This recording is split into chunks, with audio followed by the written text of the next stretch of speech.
Alright guys, in this video, I have some hitters who I think are going to break out in the second half. I have a long list of players who didn't have their best first halves, but have made some either improvements under the hood lately, are going to get a big playing time opportunity, are getting healthier, and even some that have quietly been a good player for a long time, but their full season stat line still looks bad. Quickly, if you guys are not already, please subscribe to the channel down below, drop a video like, tell me about your favorite second half breakouts in the comments, and a special thank you to Prize Picks for sponsoring today's video. Also, for my next video, I have a list of starting pitchers who I think are going to break out in the second half. But the first player we're going to talk about here is Kyle Stowers, outfielder on the Marlins.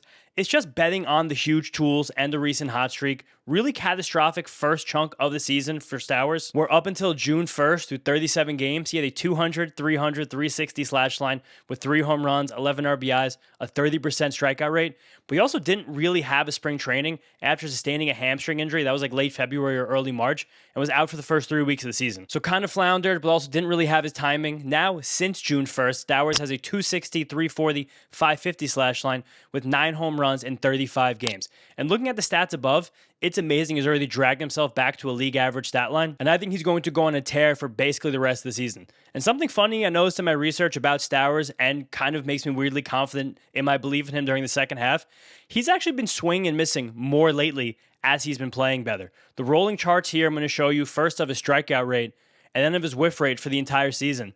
The more he's striking out and whiffing, the more productive he is. That seems kind of counterintuitive sometimes, but for a guy like Stowers, swing and miss and strikeouts are always going to be a part of his game. Even last year when he broke out in a big way, was one of the better offensive outfielders in the National League.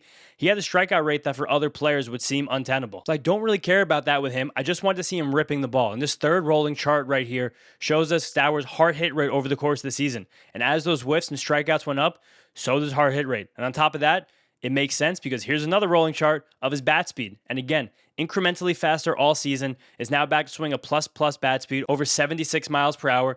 And it seems like for Stowers, maybe he was a little bit nervous or apprehensive about striking out too much early. But sometimes when you're a guy like him and you have this powerful skill set, you just have to rip it. And just look at some leaderboards since June 1st when he kind of turned that page. Among all qualified hitters, he has the second highest barrel rate, the highest hard hit rate, and the 14th highest 90th percentile exit velocity. He's going to mash for the rest of the season. Make sure he's not in your waiver wire. Next up, very similar vibe here. Royce Lewis, now the first baseman on the Minnesota Twins. You guys can see the stats on top. They're still quite bad for the whole season. Miserable first few months of the year for Royce. He was actually demoted back to AAA towards the end of May, but since he came back up on June 6th, in 32 games, he has 7 home runs. He only had 3 the whole season before that, and 3 stolen bases, which also doubled his total of 3 the whole season until that happened. That's gone along with a 130 WRC plus, a 270, 330, 500 slash line. He's played much more like the Royce Lewis we've known when healthy over the last month and change. And that increased production has coincided with a massive uptick in Royce Lewis's bat speed. His average bat speed before that demotion to the minor leagues was 73.6 miles per hour. Since then, it's 75.3 miles per hour. That right there, 73.6 and 75.3, that's the difference between like the 70th fastest bat speed in the league and a bat speed in the top 25. I think it seems somewhat likely that Royce Lewis is probably trying to play through an injury. I mean, he gets injured all the time, every single season, multiple times. But seeing that drastic of a bat speed shift over this short of a period of time makes me think then he was unhealthy, now he's healthy. I really like the way he's found his new home at first base for the Twins. I think he's going to be highly productive through the rest of the season and a huge asset at corner infield. But before we get to the next hitter, a quick word from today's sponsor. Prize Picks, America's #1 sports picks app. And if you guys are not on Prize Picks yet, here's why you should be. First up, the app is super simple. You just pick more or less on a few player stats, lock your lineup, then that's it. You're in. There are no complicated strategies. There are no confusing interfaces. It really is just you, your sports knowledge, and your picks. And it's been so much fun to make soccer lineups during the World Cup on Prize Picks. And I'm really looking forward to the final this Sunday, Spain versus Argentina, a clash of the Titans. And of course, I cannot wait for the All-Star break to be over and there to be more and more baseball lineups to play on Prize Picks every single day. But the best part, if you're a new user, you can get $50 worth of lineups just for playing your first $5 lineup. All you have to do is go down there, click the link in my description, and download the Prize Picks app with the promo code HMA. That's the link in my description. Download the Prize Picks app and use the promo code HMA. Boom. You're going to get $50 just for playing your first $5 lineup. And Prize Picks is available in most states: Florida, Texas, California, New York. So check it out. Use the promo code HMA. And please, guys, only play if you know you can do so responsibly. Next up, probably the guy I'm most excited to talk about in this video is Heriberto Hernandez, corner outfielder on the Marlins. The tools are very legit, and I'm so impressed with a player who's worked his way into everyday playing time in each of the last 2 seasons. It's kind of funny how long Hernandez has been around the game. Originally as a piece back to the Rays from the Rangers in the Nathaniel Lowe trade during 2020. Then he was actually released by the Rays after the 2024 season. He caught on with the Marlins right after that, and they called him up to the majors in a very specific role, to be a lefty masher. Hernandez has always had 60-grade raw power as a prospect, but never really had the hit tool to match. So a good way to do that for a right-handed hitter is hide them. Let them face lefties. Let them bite off what they can chew and then see if they can take more. Last season, Hernandez started against every single left-handed pitcher the Marlins faced from May 30th through the end of the season, but sparingly against righties. That is, until last season, Kyle Stowers got injured. I think that was late August, his oblique or whatever that was. And from there, Hernandez was an everyday player, and he was legit productive. He had nearly an 800 OPS all of last season. And again, that came with a lot of at-bats against righties towards the end of the season. That didn't drag him down. And on top of that, played good defense in the corner outfield. It's been a very similar story for Hernandez this year again. He actually made the Marlins out of camp, but was so disastrously bad, even in the small side platoon role through April, that he was sent back down towards the end of that month. He came back up a few weeks later and has not missed a beat since then. In 45 games, again, mostly against left-handed pitching, but we'll get to that in a second, he has 13 home runs, and 150 WRC+, 270 batting average, over 900 OPS. That's a monster. And again, it started out in the same platoon situation. He only started versus 2 right-handed pitchers when he came back up in May, and almost every single lefty the Marlins faced. But now, the last 25 right-handed pitchers the Marlins have faced, he started against 18 of them. And now we recently got an Owen Casey, I think it was a groin injury, which is opening up the door for Hernandez to start in the corner outfield every single day. I really think it's going to come together for him. The tools are very legit. Big bat speed boost this season to make plus bat speed, plus bat speed. He's also changed his stance a lot. He's closed up a good bit. He's getting to the ball further out in front. It's helping him access his pull side power more efficiently. The whiffs are still bad, but his pitch selection to me is actually quite good. And this is kind of the archetype of a player that will be a late bloomer, becomes a regular once they really, over time, prove themselves as a right-handed bat that they can beat right-handed pitchers. He's really entered my radar in 16, 15, and 14 team leagues. I've scooped him in a few of them there, and he's definitely a guy I'm putting on the bottom of my bench in deeper dynasty leagues. Next up is an obligatory Dylan Cruz mention. I'm sorry to keep doing this to you guys. I'm sorry to keep going back to this well, but there's too much good stuff under the hood for Dylan Cruz for me to really quit. He still does so many of the things we want a good hitter to do, plus bat speed, really good batted ball metrics. Not really good, pretty good batted ball metrics across the board. His swing decisions have been and continue to be an issue, but if you look at this rolling chart right here, his walk rate has trended way up over the last few weeks, but that's come to the same time, his zone contact has gone really in the wrong direction and fast. But he is also hitting the ball harder and pulling it more. I really don't know where the happy medium is for Dylan Cruz, and I do not know if he's going to find it this season. But this is just the type of player you bet on this time of year. You try to just catch lightning in a bottle, and I do kind of like at this moment trusting the Nationals organization, who showed a lot of good things in pro development this season, have gotten unbelievable big improvements out of James Wood, CJ Abrams, even Luis Garcia of late. I'm still betting on Cruz. I'm just hoping. We don't really quit. Remember, development is not linear. Next up, we have newly minted outfielder Luke Keeschel from the Twins. This is the classic case of a super miserable April tearing down a guy's stat line to the point where you haven't been able to see how well Luke Keeschel has played over the last 2 months. And it was a really bad April. On May 1st, he had a 542 OPS, one of the lowest among all qualified players, and looked like he could get sent down at any moment, especially because of how poorly he was playing in defense. Bad defense, bad offense, hard to justify a spot in the major leagues for a young player. But since May 1st, he's got a 280 batting average, 390 on base percentage, 400 slugging. Still not slugging very much, but he's getting on base. That's good for a 130 WRC plus. Something that is killing its fantasy value, especially for us in category or rotisserie leagues where Keeschel was very highly drafted this year. He's only 5 for 9 in stolen base attempts. You really hate to see that. If Keeshel's getting on first so much, not able to hit doubles, I really want to see him get the second with a stolen base. That should be a big skill of his. But I still think we have all the bones here in terms of swing decisions and on-base ability for a top 10 second baseman from this point forward for the rest of the season. And I really like the fact he's regular playing the outfield. It feels like he's finding a footing, whether it be in center field or right field, wherever they play him. He made this great catch right before the break. Taj Bradley was so excited for his boy. I like Luke Keeschel. I like the profile. I think he can be highly productive through the end of the season. Now I think the third time in a month we're mentioning Cam Smith, right fielder on the Astros on this channel. I will not quit on this guy. There are too many tools. The bat speed is too good. The contact rate is too high in accordance with that super high bat speed. He hits the ball too hard. He's too athletic, too fast, too good of a corner outfielder.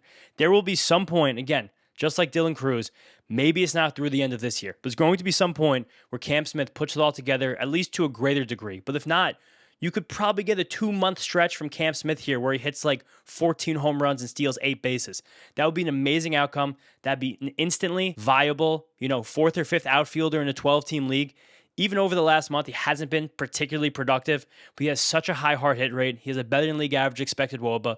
It's all in there. It's all coming together slowly for a guy that, again, basically never played in the minor leagues. That was part of a massive trade away from the team that drafted him the year before, and then immediately switched positions on the fly and became one of the best defensive players at that new position in the entire league. It's just believe in Cam Smith. If you take anything from this channel over the last 6 weeks, believe in Cam Smith. Of a similar ilk, believe in Francisco Alvarez. You just don't find catchers with this kind of raw power every single day. It's ridiculously elite in terms of bat speed, in terms of batted ball quality, in terms of the lifting the ball and the pulling the ball. He has an everyday spot in the Mets lineup. He's also getting many more reps at designated hitter lately. 1, because he's been atrocious defensively, and 2, because he really can't stay healthy. So this probably helps both of those, and he probably actually gets more plate appearances over the rest of the year, getting those DH reps than if he was just a run-of-the-mill every single day catcher. He will be productive.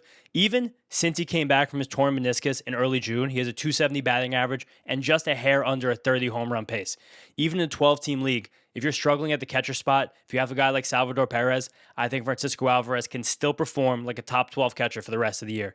Sorry if I sound like a broken record on that, but it's true. And then lastly, really deep League One, before I get to some big sections, some veterans after this, Cooper Pratt from the Brewers. I'm very impressed how well he's kept his head above water. He has really good plate discipline, puts the ball in play a ton, really good speed and defense that keeps him on the field for this Brewers team.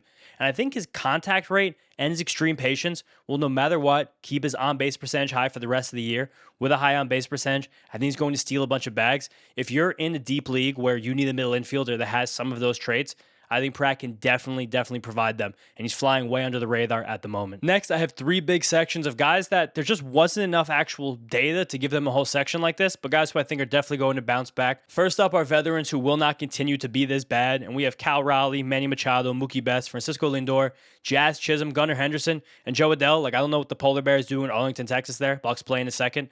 Raleigh, just too good to be this bad. It's been such a disaster. If we drafted him really high on your fantasy team, it's been one of the most disappointing, probably the most disappointing player of the entire season, but it will get better. Manny Machado's actually been good over the last month, so I don't really doubt him. Same with Mookie Betts. Those are 2 guys who are, again, too good to be this bad. Then Francisco Lindor, who's dealt with an injury this year, 2 injuries this year, a broken hamate bone, then a strained calf muscle. He has heated up with the bat right before the All-Star break. I think he's Francisco Lindor, and he's going to hit well through the end of the season. Jazz Chisholm is the same. Despite the lapses and concentration over the course of this season, he stands to have a lot of money to be gained or lost through the end of the season. And not saying that's something that's going to propel him to be good, but Jazz Chisholm is too good to be this bad. Gunnar Henderson's the weird one from this list. I don't really think we're at the point where we can actually consider top 5 shortstop production from him from this point on, which is how we all drafted him. But again, I get questions about you guys asking if I should drop Gunnar Henderson in 10 or 12 team leagues. Probably can't do that.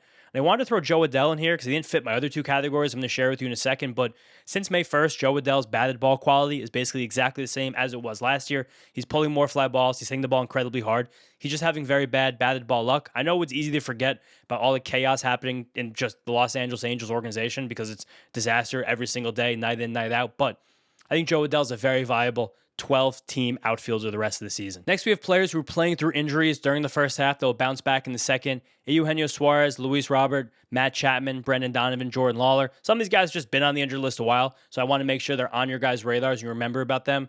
Eugenio Suarez, we saw him have the double wrist injury last year. Then he actually recently got hit on the hand again, which is bad luck for Eugenio, but he also had a very serious oblique injury that knocked him out for a big chunk of the first half. Oblique injuries are very difficult for hitters to come back from. It takes a lot of patience and a lot of just wherewithal to get through that, especially for an older player like Suarez, when he was already dealing with possibly a longer-ish term hand or wrist issue. He's a player we've seen get very, very hot in a very quick amount of time. Suarez has all the potential to do that in the second half. Luis Roberts the same way. We saw him the first 10, 14 days of the season be on fire. Then all of a sudden, while his swing decisions were good and his bat speed was still really high, his quality of contact just cratered all of a sudden. And then he went in the injured list with this really bizarre back injury. Not bizarre, just seemed like he had a very sore back, a problem back there. Now, since he's gone back to the minors, he's hitting the ball very hard again. The Mets are going to showcase him for a trade at the deadline. He's going to walk back into a starting role with that team probably a week or so after the All-Star break. And again, If we're trying to catch lightning in the bottle, trying to find a second half breakout, Luis Roberts the guy. Matt Chapman is another interesting one. He went on the injured list with an abdominal strain the first week of July, and he said that injury's been bothering him since April. And when you look at Chapman's splits by month this season, it's kind of easy to see why that possibly is a really big deal. Fully on the year, he has 7 home runs, 40 RBIs, and 690 OPS. And sure, you see a 33-year-old with those stats, maybe a regression's happening. But there's nothing physically that seemed like that was happening for Chapman. His defense was still great. He's still running a pretty good sprint speed, and his bat speed is still up there with the best players in the league, nestled between Aaron Judge and Vladimir Guerrero Jr. And then again, he said that the ab injury was bothering him since late April. Between March and April, he had a 720 OPS with very little power. Then he fell off a cliff in May with a 530 OPS, bounced back in June, seemingly healthier with an 840 OPS, and in that month of June, he had 6 of his 7 total home runs this season. It seems like he had an injury, it got worse for a little while, then it started to feel a lot better, then it hurt him again, he had to go on the injured list. I think Chapman comes back and just plays like Matt Chapman of old through the second half. Then keep an eye on 2 guys who are recovering. Brendan Donovan will be back soon for the Mariners, and they desperately need an offensive infusion, and I think his skill set's actually going to be able to fit well in that ballpark and in that lineup of just tons of contact, scoring tons of runs, spraying the gaps. And then Jordan Lawler had like an electric few days before he pulled his hamstring again. He's going to come back and be a power speed threat. So when he does, keep an eye out for him. And then lastly, I want to highlight a few prospects who I think can come up and make some noise in the second half. First up, Joshua Baez. Cardinals organization has been part of the stash list on my waiver wire video like every week for like 2 months straight. I think he leads the minor leagues in home runs. And at some point, I think the Cardinals will try to push the chips in and get more power on this team to make a playoff push. Charlie Condon is also mashing in AAA for the Rockies. He will get a shot this season, probably after they sell off some parts of the trade deadline. Kalen Culpepper just recovered from an injury for the Twins. He had to skip the Futures game, but he will be back soon. So I think he could mix in a shortstop, a position that's been in flux for the Twins all season. Max Clark hitting much better lately in AAA for the Tigers. I think he could be a big spark plug for them through a part of the second half of the season. And I want to keep shouting out my boy Hendry Mendez, just smashing AAA, very young for the age to the level. What maybe Walker Jenkins gets promotion to the league first, but I don't know if the Twins are going to want to start his clock until we get way later into August. And Emmanuel Rodriguez is still out with his thumb issue. Hendry is mashing. The Twins have some playing time opportunities in their outfield. Definitely got to look out for. But those are the breakout hitters in the second half. Thank you guys so much. Remember, next video will be breakout pitchers in the second half. Again, probably no waiver wire video this week. I probably want a full week of ball to be played before I do more waiver wire stuff. We're also going to have pitching rankings coming out again soon, and we're going to have some trade deadline content on the channel soon. So everyone take a look out for that. Thank you so much for the great support on the Futures game video last. I can't believe how well that video's performed. So again, shout out to you guys for that one. Thank you so much. I'll see you next time.